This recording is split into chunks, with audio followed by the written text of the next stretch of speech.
எக்கா வசந்தி அக்கா, என்ன வேக வேகமாக போகிறாவ? குடத்த வேற எடுத்துகிட்டு போகிறாவ. தண்ணி தான் வருமோ? போய் பார்ப்போம். நம்ம வீட்லேயும் தண்ணி இல்லைல்ல.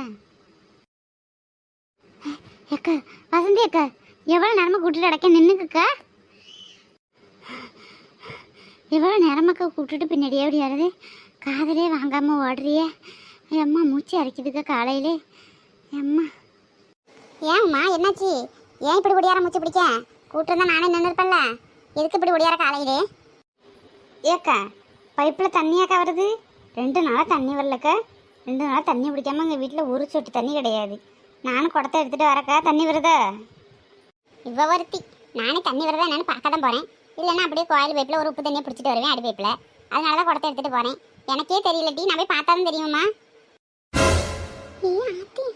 ஐயோ என்னக்காச்சு?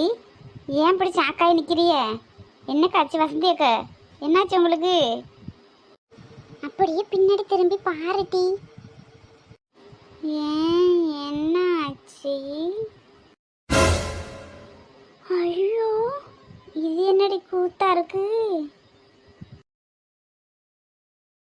இருக்க இது நம்ம கார்த்தி தானே? ராணி அக்கா மகன் தானேக்க? நம்ம பார்க்குறதெல்லாம் நெசமா? பின்ன அப்புறம் என்ன கனவு? வாயை மூட்டுட்டி, வாய்களை ஈ வேறவது. நான் தான் சொன்னல, அன்னைக்கே சொன்னேன் விடிய காலையில் 2 பேரும் சோடி போட்டுட்டு போனவன்னு. இப்போ ஒரு வாரமாக வீட்டுக்குள்ளே இருந்துட்டு இப்போ நல்லா வெளியில் நல்லா உல்லாசமாக சுற்ற ஆரம்பிச்சிட்டாவ.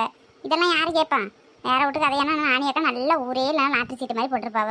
அவங்க வீட்டு கதைனா நல்லா மூடி மூடி வச்சிருக்காவ. பார்த்தியா? இதெல்லாம் யார் கேட்க முடியும்? ஆமாக்கா, இந்த பிள்ளைகளை பற்றியிலக்கா என்ன கேட்டால் ஃப்ரெண்டும் பாடுவோம்.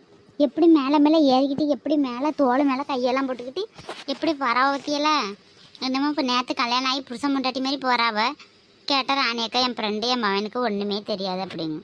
என்ன நடிப்பை பற்றியாக்கா எப்படியெல்லாம் இருக்காவன்னு பாருக்க. ஆமாம்மா, நம்ம சொன்னால் மட்டும் எவ்வளோ கேட்க போகிறா? வேற வீட்டு கதை நல்லா பேசுவா. அவங்க நல்லா வசதி இல்லை, காசு பணம் இருக்க வீட்டு கதை வெளியிலே வரப்போகுது. இதே இல்லாதப்பட்ட ஒரு கதைனா நல்லா பேசுவாவ. காசு பணம் இருக்கிறதுனால அப்படியே மூடி மறைச்சிட்றாங்க. இது நல்லா உலக வழக்கம் தானே, அதான் எல்லாருக்குமே தெரியுமே. வா நம்ம போய் நம்ம ஜோலியை பார்ப்போம். பாத்திமா, எனக்கு ஒரே